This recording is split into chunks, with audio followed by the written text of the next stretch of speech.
कार्यक्रम के पुण्यार्जक हैं हनुमान प्रसाद बड़जात्या परिवार, जशपुर, रायपुर, राजकुमार सुधा जैन, विनोद संजना जैन, दिलीप सीमा जैन, रासू शीतल, राहुल अदिति, पुष्पा बिमल पांड्या इंदौर, स्नेहलता विकास काला जयपुर, ममता सुरेश सेठी कोलकाता, सानू अमित जैन सूरत, पूर्वा हर्ष जैन कोलकाता, सलोनी हर्षवर्धन जैन आगरा।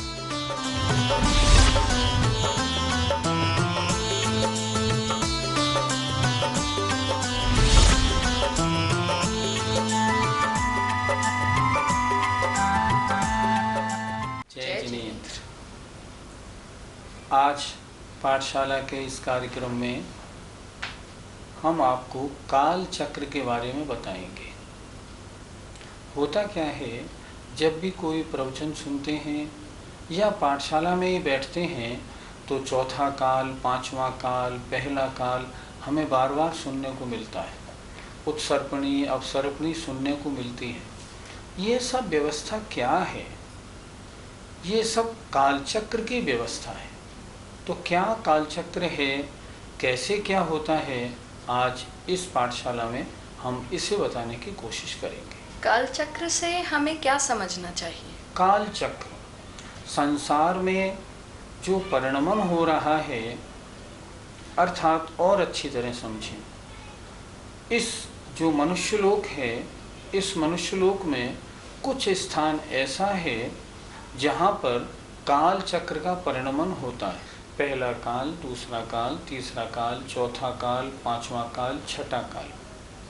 छठे काल के बाद प्रलय, फिर पहला काल, दूसरा काल, उत्सर्पणी का। उत्सर्पणी और अपसर्पणी का जो परिणमन होता है उसे हम कहते हैं काल चक्र, अर्थात काल का घटना और बढ़ना।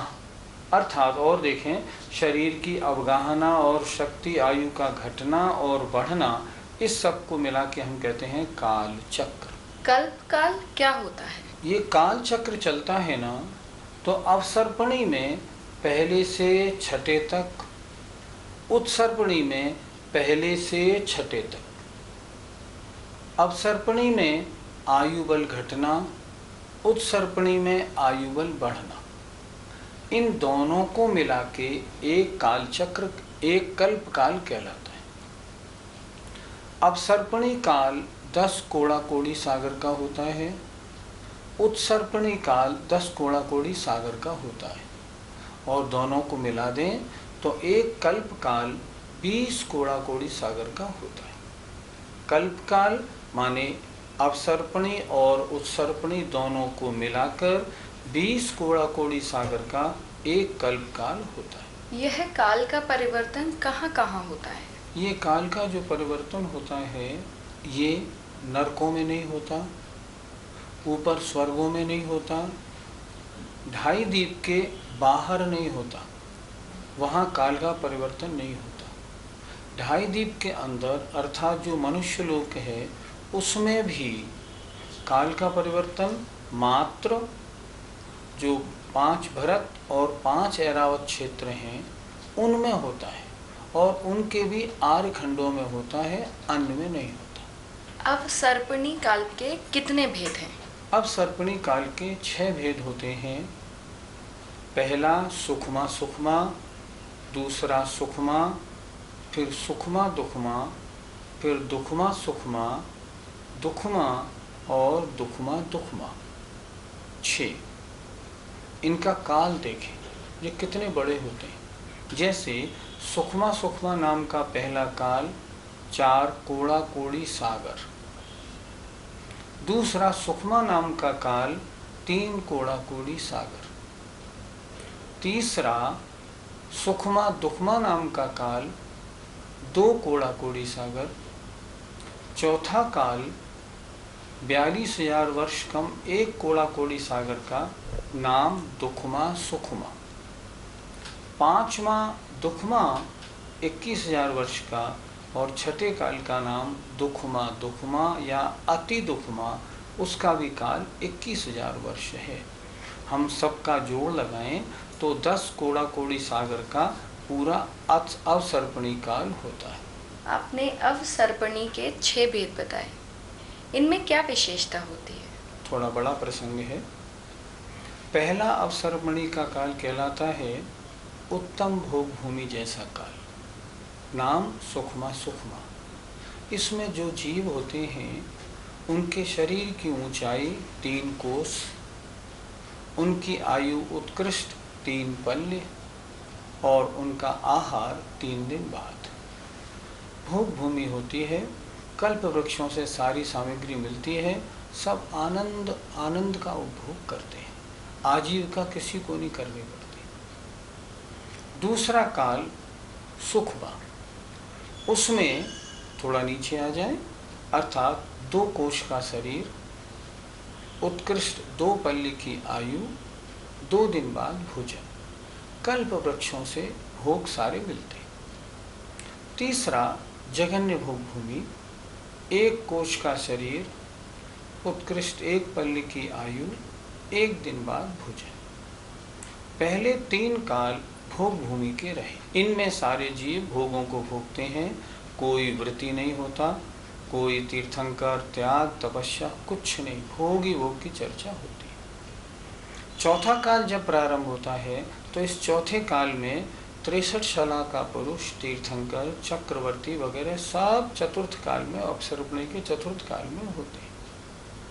चतुर्थ काल का काल हमने बताया था 42,000 वर्ष कम 1 कोड़ा कोड़ी सागर। इसमें उत्कृष्ट आयु 1 करोड़ पूर्व, शरीर की अवगाहना 500 धनुष, भोजन प्रतिदिन 1 बार।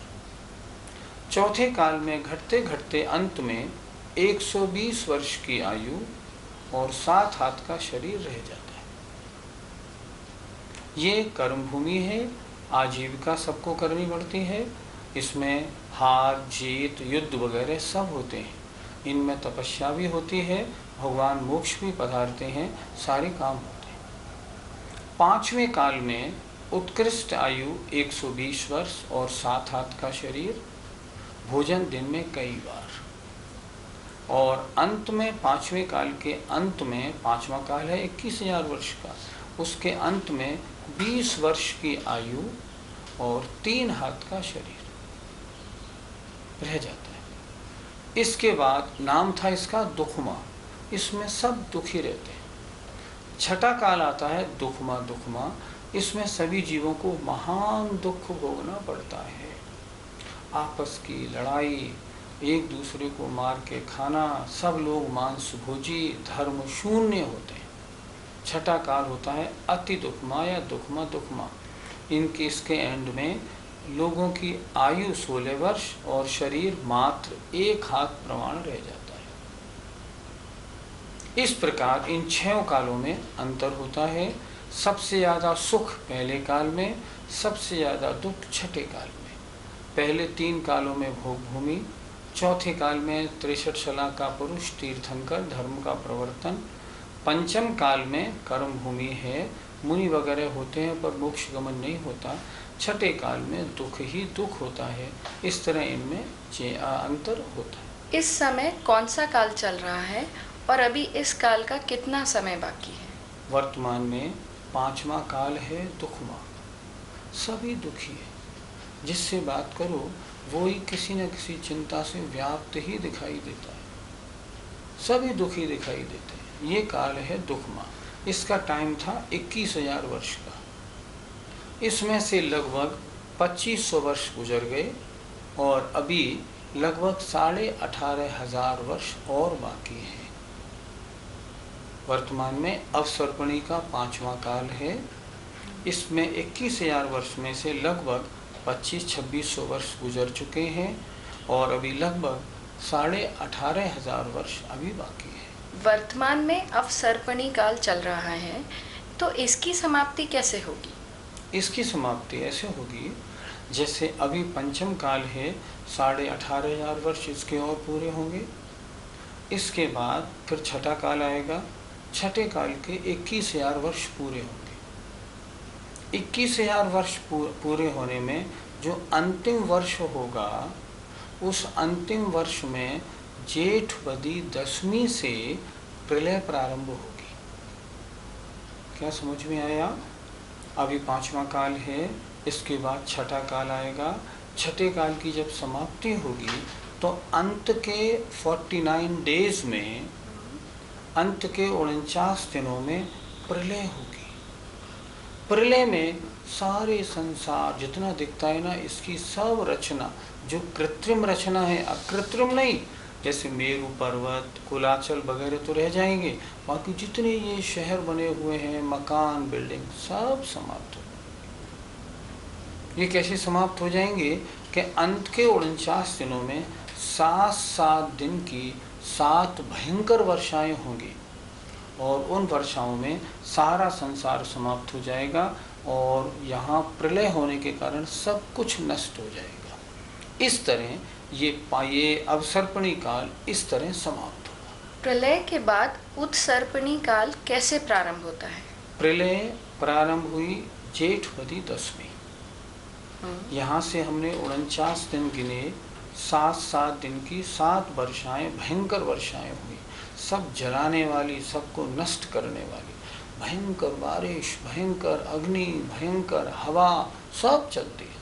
कब तक चलेगी? आषाढ़ सुदी पूर्णिमा। आषाढ़ सुदी पूर्णिमा खत्म होते ही छठा काल समाप्त। अब आया उत्सर्पणी काल का प्रारंभ। उत्सर्पणी का पहला काल कहलाएगा दुखमा। दुखमा जितने भी काल प्रारंभ होते हैं, इनका ये कब से प्रारंभ होते हैं? श्रावण वदी एकम से। तो आषाढ़ सुदी पूर्णिमा तक अवसर्पणी काल रहा, अंत में प्रलय समाप्त हो गया। उत्सर्पणी काल अब शुरू हुआ श्रावण वदी एकम से। तब क्या होगा? जो 7 भयंकर वर्षाएं हुई थी और जिन्होंने सब कुछ नष्ट कर दिया था, वे वर्षाएं बंद हो जाएंगी और सुख देने वाली 7 दिन की 7 वर्षाएं प्रारंभ हो जाएंगी। सब चीज़ अच्छी अच्छी वर्षाएं, रसों की वर्षा, बारिश की वर्षा, बहुत अच्छी अच्छी प्रारंभ हो जाएंगी। उससे क्या होगा कि प्रलय काल से जो कुछ विध्वंस हुआ था, जो आग लगी थी, सब कुछ हुआ था, सब शांत हो जाएगा। 7 दिन की 7 वर्षाएं मतलब 49 दिन तक होगी। अर्थात श्रावणवदी एकम से भादों सुदी चौथ तक ये 49 दिन तक 7 दिन की 7 वर्षाएं चलेंगी। जब अवसर्पणी काल के अंत में प्रलय प्रारंभ होती है, तब क्या होता है? बहुत से लोग इस आर्यखंड को छोड़ के और विजयार्थ पर्वत की गुफाओं में, वेदिकाओं में चले जाएंगे, छुप जाएंगे अपने आप को। या बहुत से जो देवता होते हैं ना, वो बहुत से पशुओं को और मनुष्यों को ले जाके छुपा देते हैं ताकि उनका विध्वंस नहीं हो, नहीं तो अगली परंपरा कैसे प्रारंभ होगी? तो क्या वे बच जाते हैं? वे जीवित बच जाते हैं।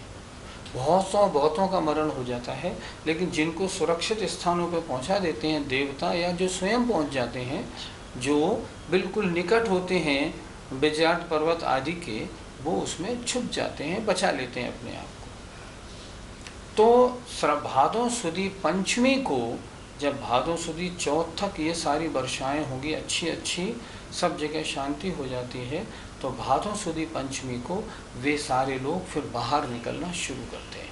अब तो सब काम ठीक हो गया, अब बाहर चलें। और देव लोग भी जिन स्त्री पुरुषों को और पशुओं को छुपा देते हैं ऊंचे स्थानों पर, वो भी उनको वहाँ से लाके पुनः यहाँ पर छोड़ देते हैं। फिर यहाँ क्या होता है? फिर यहाँ पर भादों सुदी पंचमी से यहाँ पर उत्सर्पणी का पहला काल शुरू होता है, दुखमा। इसीलिए हम लोग 10 लक्षण पर्व क्यों मनाते हैं? जैसे 49 दिन के बाद भादों सुदी पंचमी आई, लोग बड़े हर्ष और प्रसन्नता लोगों ने मनाई, तो प्रसन्नता जाहिर करने के लिए हम भी भादों सुदी पंचमी से 10 लक्षण पर्व मनाते हैं। ये उसका प्रतीक है। तो उत्सर्पणी काल इस तरह प्रारंभ होता है। फिर धीरे धीरे वो लोग अपने रहने का, सब कुछ का हिसाब धीरे धीरे बना लेते हैं। अगली उत्सर्पणी में शैणिक महाराज का जीव तीर्थंकर बनेगा, तो वो कब बनेगा? उत्सर्पणी का पहला काल दुखमा। उसके बाद काल आया दुखमा। दुखमा काल के अंत में 14 कुलकर होंगे, उसमें अंतिम कुलकर की संतान के रूप में श्रेणिक महाराज का जीव पहले नरक से आएगा और वहाँ महापद्म नाम का तीर्थंकर बनेगा। ये कब बनेगा? उत्सर्पणी के पहले 2 काल निकल जाने पर तीसरा काल आएगा दुखमा सुखमा, उसमें आकर पहला तीर्थंकर बनेगा। विधिवत उनके कल्याणक होंगे, उनका अभिषेक सुमेरु पर्वत पर होगा, दीक्षा कल्याणक वगैरह होगी और वे धर्म तीर्थ का प्रवर्तन करेंगे। प्रारंभ नहीं, प्रवर्तन। जैन धर्म अनादिकालीन है, लेकिन इधर ये विच्छुत्ति हो गई थी छठे काल, फिर पहला काल, फिर दूसरे काल में। यहाँ धर्म शून्य सारे लोग थे, पर इन लोगों को दोबारा तीर्थ की प्रवृत्ति अर्थात वो धर्म समझाएंगे, लोगों को धर्म बताएंगे।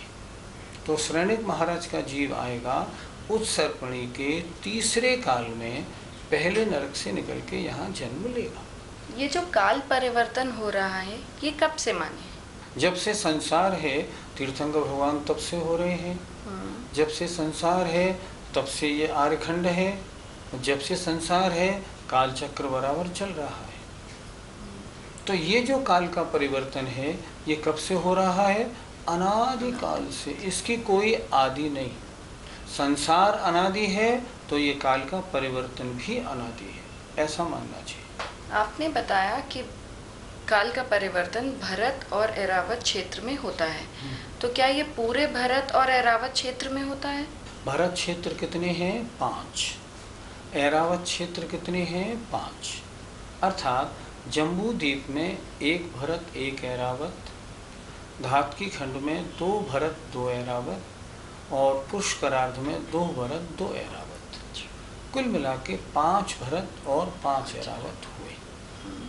अब एक एक भरत क्षेत्र में या एक एक ऐरावत क्षेत्र में 6 खंड होते हैं। 6 खंडों में एक आर्य खंड होता है, 5 म्लेच्छ खंड होते हैं। कहते हैं ना, चक्रवर्ती 6 खंड का राजा होता है। तो वो 6 खंड कौन से? 5 म्लेच्छ खंड और 1 आर्य खंड। 6 खंड होते हैं। 5 भरत में और 5 ऐरावत क्षेत्रों में 6 खंड होते हैं। इनमें जो 5 म्लेच्छ खंड हैं, इनमें काल का परिवर्तन नहीं होता। मात्र जो 1 आर्य खंड होता है, उसी में काल का परिवर्तन होता है। तो आपके प्रश्न का उत्तर क्या हुआ? भरत और ऐरावत क्षेत्रों में प्रत्येक क्षेत्र में 6 खंड हैं, 5 म्लेच्छ खंड हैं और 1 आर्य खंड है। काल का परिवर्तन केवल 5 भरत क्षेत्रों के आर्य खंडों में और 5 ऐरावत क्षेत्रों के आर्य खंडों में होता है, अन्य में नहीं। वर्तमान के पंचम काल में क्या और भी कोई विशेषता है? जो कल्प काल होते हैं ना, 10 कोड़ा कोड़ी अवसर्पणी, 10 कोड़ा कोड़ी उत्सर्पणी, दोनों को मिला के एक कल्प काल। ऐसे 20 कोड़ा कोड़ी सागर के असंख्यात कल्प काल बीत जाने पर एक हुंडाप सर्पणी काल आता है। हुंडाप सर्पणी माने स्पेशल, जिसमें विचित्र विचित्र बातें हमें देखने को मिलती। जैसे वर्तमान में क्या विचित्रताएं हैं बताते हैं। सारे तीर्थंकर चतुर्थ काल में होने चाहिए थे, लेकिन भगवान आदिनाथ को तीसरे काल में ही मोक्ष हो गया। अर्थात तीसरे काल में ही भोग भूमि थी, लेकिन फिर भी कर्म भूमि प्रारंभ हो गई। ये हुंडाप सर्पणी काल का दोष है। किन्हीं भी तीर्थंकर के पुत्री नहीं होती, लेकिन भगवान आदिनाथ के 2 पुत्री हो गई। ये हुंडाप सर्पणी का दोष है। चक्रवर्ती का कभी मान भंग नहीं होता, लेकिन चक्रवर्ती को बाहुबली ने उठा के पछाड़ दिया। चक्रवर्ती का जो मान भंग हुआ, ये हुंडाप सर्पणी का दोष है।